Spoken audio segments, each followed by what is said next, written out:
का परवडलं शेतकऱ्याला आम्हाला? आमची मजुरी तरी एवढी मोठी वाढली आहे. 6,000 आणि 7,000 काढाय घेऊ लागते. लेकरं बाळ कशी शिकवायची, शाळा कशा करायच्या, पोट कशी भरायची, औषध पाणी उत्पन्नातच खर्च जिरून चाललाय. करावं लागेल काय? सरकारनं आम्हाला 9,000 भाव द्यावा. आम्हाला या हिशोबात परवडतंय, नसलं तर काही परवडत नाही. मी बेरीज करून बघा, नसलं तर काढून घेऊन जावा. 4,000 दिन 4,500 दिन करून आल्यावर शिल्लक काय राबवले आमच्या इथे? तुम्ही सरकार विचार करून बघा ना, आम्हाला किती योग्य भाव द्या.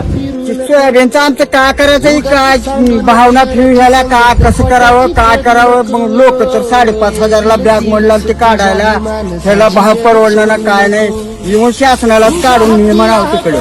आम्हाला कमीत कमी 8:30-9च्या दरम्यान तर भाव पाहिजे, तेव्हा परवडेल, नाही तर का परवडतंय. एकरी कमीत कमी 2,000ला नांगरण आहे, 1,000 रुपयाला पाय आहे. पुन्हा कोळपणा 2 पाया टाकाव्या लागते, त्या पुन्हा फवारणी करावी लागते, पुन्हा औषधाची भाव कुठं, त्याला जीएसटी लावल्या. का परवडतं आम्हाला ते जीएसटी बीएसटी नाही ते पण. ह्याचा खर्च किती येतो बरोबर जरा हिशोब घालून जरा सांगा आम्हाला. तुम्ही बी सांगा ना, आमचा कोणती हिशोब घ्या शेतात येऊन, मग कळते. तर ही होती सोयाबीन उत्पादकांच्या व्यथा. सोयाबीनला कवडीमोल भाव मिळत असल्यानं शेतकरी अस्वस्थ आहे. राज्य सरकार, केंद्र सरकार या दोन्ही सरकारने मिळून शेतकऱ्यांना प्रति क्विंटल 8,500 रुपये भाव दिला पाहिजे.